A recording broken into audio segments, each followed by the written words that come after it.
प्यारे विद्यार्थियों, हम देख रहे हैं अध्याय नंबर 2 विज्ञान का अम्ल, क्षार एवं लवण। ठीक है, तो एसिड बेस एंड सॉल्ट्स का हम जो है क्वेश्चंस देखेंगे, इंपॉर्टेंट महत्वपूर्ण 2022 परीक्षा के लिए विज्ञान विषय का। तो चलिए स्टार्ट करते हैं इस क्वेश्चन के सॉल्यूशन को। आपके सारे विषय को सॉल्यूशंस को करवा दिया गया है, सभी को देख सकते हैं आप। डिस्क्रिप्शन बॉक्स में आपकी प्लेलिस्ट है, उसके अंदर। तो पहले क्वेश्चन से स्टार्ट करते हैं। यहाँ पर पूछा गया, निम्नलिखित में से कौन सा लवण क्रिस्टलन जल युक्त नहीं है? तो यहाँ पर जो है कौन सा लवण, तो खाने का सोडा जो है ये क्रिस्टलन जलयुक्त नहीं है। ठीक है, तो आपका बी ऑप्शन जो है करेक्ट हो जाएगा। इसके बाद नेक्स्ट क्वेश्चन की बात करते हैं। पाचन के समय आमश्य पाचक रसों का पीएच मान कितना होता है? तो 7 से कम होता है। कितना होता है? 7 से कम होता है। नेक्स्ट क्वेश्चन जो है आपसे पूछा गया, निम्न में से कौन सा एक क्षारक नहीं है? तो C2H5OH जो है एक क्षारक नहीं है। इसके बाद नेक्स्ट जो चौथा क्वेश्चन इसमें पूछा, बेकिंग पाउडर बनाने में प्रयुक्त अवयव में से एक अवयव सोडियम हाइड्रोकार्बोनेट है, तो दूसरा अवयव जो है वो क्या होगा? तो दूसरा अवयव जो हो जाएगा आपका, वो कौन सा होगा? आप सभी को अभी मैंने ये क्वेश्चन भी कराया था, तो आपको सभी को पता होगा वो क्या होता है, टार्ट्रिक अम्ल। ठीक है, तो यहाँ पे क्या हो जाएगा आपका ऑप्शन, टार्ट्रिक अम्ल। उसके बाद नेक्स्ट जो है टार्ट्रिक एसिड भी बोल सकते हैं, है ना। इसके बाद नेक्स्ट जो क्वेश्चन है इसमें पूछा गया आपसे कि अप अपच का उपचार करने के लिए निम्न में से किस औषधि का प्रयोग किया जाता है? ये भी क्वेश्चन बहुत बार पूछा गया आपसे। तो हम एंटासिड को उपयोग करते हैं, एंटासिड को उपयोग करते हैं। नेक्स्ट जो क्वेश्चन इसमें पूछा, टमाटर में कौन सा अम्ल उपस्थित रहता है? तो टमाटर में सभी को पता है ऑक्जेलिक अम्ल जो है उपस्थित रहता है। ठीक है, ऑक्जेलिक अम्ल। ठीक है, तो ये टमाटर की बात हो रही है। ठीक है, टमाटर में कौन सा है, ऑक्जेलिक अम्ल रहता है। ठीक है, आपका नेक्स्ट जो क्वेश्चन है, सोडियम कार्बोनेट एक क्षारीय लवण है क्योंकि यह निम्नलिखित का लवण होता है। वो किसका लवण होता है? तो ये दुर्बल अम्ल और प्रबल क्षार का जो है लवण होता है, इसलिए। क्लियर हुआ आपको? नेक्स्ट जो क्वेश्चन है आपका, इसमें पूछा गया आपसे, अम्ल के लिए कौन सा कथन सत्य है? सत्य बताना है आपको।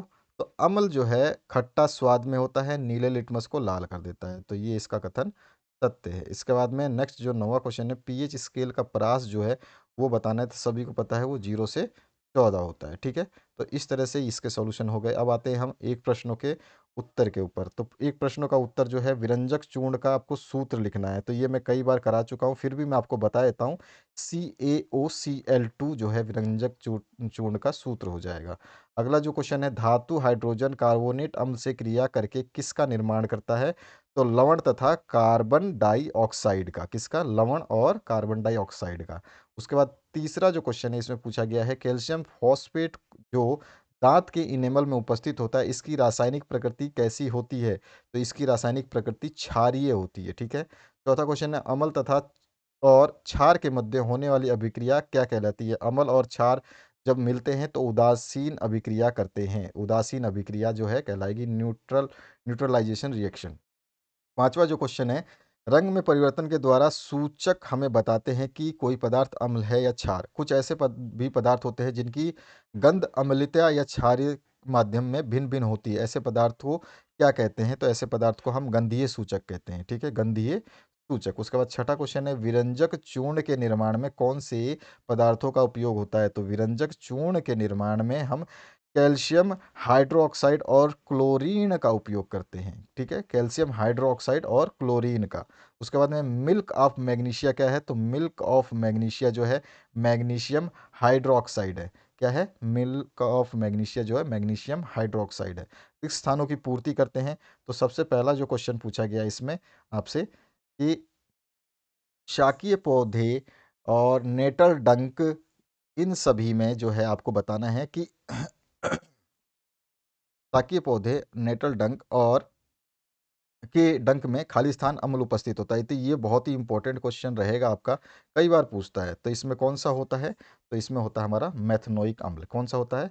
मेथेनोइक अम्ल। यहाँ पे आप डाल दोगे मेथनोइक अम्ल। उसके बाद में नेक्स्ट जो क्वेश्चन है पूछा है, कठोर जल को मृदु करने के लिए खाली स्थान उपयोग किया जाता है, यौगिक उपयोग किया जाता है, तो उसका नाम है सोडियम कार्बोनेट। ठीक है, उसके बाद में अम्लीय वर्षा का पीएच मान होता है, अम्लीय वर्षा का पीएच मान जो है 5.6 होता है। कितना होता है? 5.6। सोडियम हाइड्रोजन कार्बोनेट का सामान्य नाम जो है वो क्या होता है? Baking soda. उसके बाद में नेक्स्ट जो क्वेश्चन है, सिरके में खाली स्थान अम्ल उपस्थित होता है, तो सिरके में जो है एसिटिक एसिड जो है उपस्थित होता है। चूना पत्थर खड़िया एवं संगमरमर खालिस्तान के भिन्न रूप है, तो ये किसके रूप है? तो CaCO3 के भिन्न रूप है। क्या लिखोगे? CaCO3 के भिन्न रूप है। उसके बाद में सातवां है, अम्ल एवं क्षार की अभिक्रिया के परिणाम स्वरूप लवण तथा जल प्राप्त होता है। इस अभिक्रिया को हम उदासीन अभिक्रिया कहते हैं या उदासीनीकरण अभिक्रिया कहते हैं। उसके बाद में आठवां जो क्वेश्चन इसमें पूछा गया है, धात्विक ऑक्साइड खालिस्तान प्रकृति के होते हैं, तो ये अम्लीय प्रकृति के होते हैं। उसके बाद नौवां जो क्वेश्चन है इसमें पूछा गया है, लिटमस विलयन जब ना तो अम्लीय होता है ना ही क्षारीय, तब ये खालिस्तान रंग देता है, तो ये बैंगनी रंग देता है। उसके बाद नेक्स्ट जो है आपका 10वां, इसमें पूछा गया है, जब धातु अम्ल से हाइड्रोजन परमाणुओं का हाइड्रोजन गैस के रूप में विस्थापन करती है, तब जो यौगिक बनता है उसे हम धातु लवण कहते हैं। क्या कहते हैं? उसे हम धातु लवण। ठीक है, तो इस तरह से हमारे रिक्त स्थानों की पूर्ति भी हो गई। अब आते हैं हम सही जोड़ियों को मिलाने वाले क्वेश्चन पे। तो यहाँ पे हमें सही जोड़ियाँ मिलानी है। तो सबसे पहले कॉलम ए को कॉलम बी से मिलाएंगे, तो खट्टे दूध यानी दही की बात कर रहे हैं, तो ये क्या हो जाएगा?